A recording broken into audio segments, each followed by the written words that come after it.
Coaching सेंटरों का नया नियम। कोचिंग सेंटरों का क्या नया नियम है?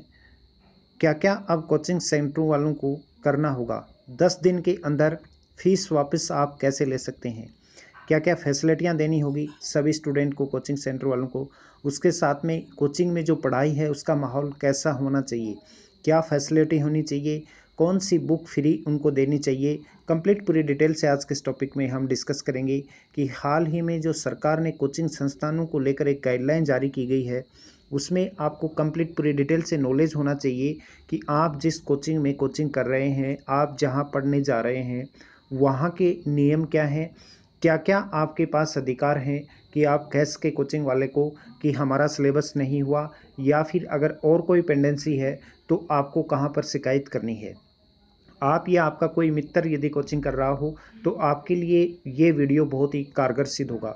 कोचिंग संस्थानों की मनमानी को रोकने के लिए राज्य सरकार ने राजस्थान निजी शिक्षण संस्थान विनियामक प्राधिकरण विधेयक 2022 को लागू कर दिया है। उच्च शिक्षा विभाग ने इसकी गाइडलाइन भी जारी कर दी है। इसके अलावा शिक्षा विभाग ने भी पालना करवाने के लिए जिला शिक्षा अधिकारियों को निर्देश दिए हैं। अब कोचिंग छोड़ने पर 10 दिन के अंदर विद्यार्थियों को शेष फीस जो है ये वापस रिटर्न करनी होगी।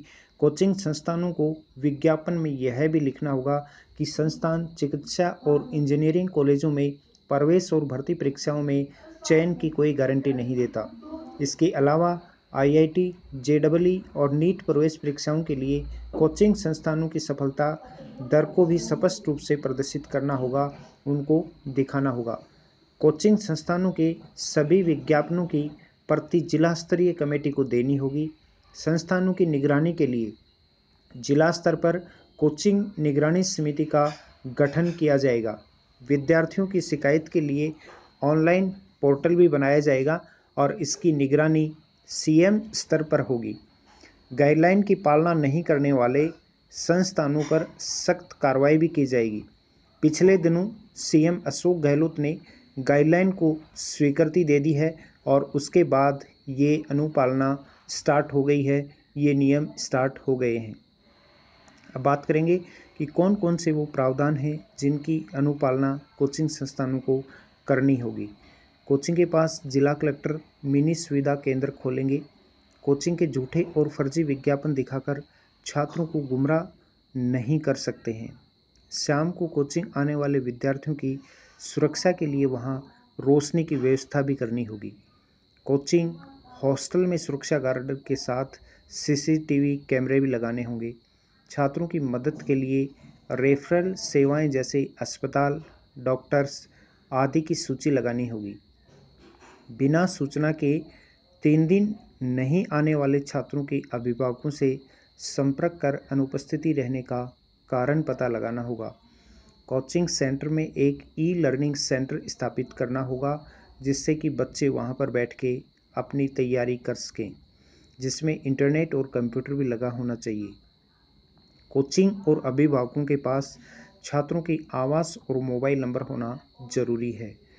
थाने में विद्यार्थियों के लिए अलग से हेल्प डेस्क जरूरी होगी। नए कोचिंग सेंटर खोलने से पहले देखना जरूरी होगा कि आसपास कोई शराब या मादक पदार्थों की बिक्री तो नहीं हो रही है। कोचिंग संस्थान में आने वाले छात्रों और दूसरे लोगों के लिए एक मोमेंट रजिस्टर या फिर इलेक्ट्रॉनिक उपस्थिति दर्ज करने की व्यवस्था भी होनी चाहिए। छात्रों के मानसिक स्वास्थ्य के लिए कोचिंग संस्थानों में जागरूकता सप्ताह आयोजित किया जाएगा, जिससे उनको पता लगे कि उनकी आखिरकार जो अभी वो तैयारी कर रहे हैं उसका लेवल क्या है। इसकी राज्य स्तर पर भी निगरानी रखी जाएगी। कोचिंग संस्थानों के लिए जारी गाइडलाइन को लागू करवाने के लिए राज्य स्तरीय समिति का गठन किया गया है।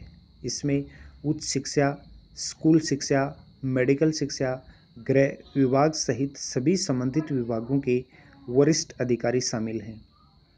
इसके अतिरिक्त गाइडलाइन के तहत प्रत्येक जिले में जिला स्तरीय कोचिंग संस्थान निगरानी समिति का गठन किया गया है, जिसमें विभिन्न विभागों के अधिकारियों के साथ साथ अभिभावकों, कोचिंग संस्थानों, एनजीओ के प्रतिनिधि और मनोवैज्ञानिक तथा मोटिवेशनल स्पीकर और अतिरिक्त जिला कलेक्टर को शामिल किया गया है।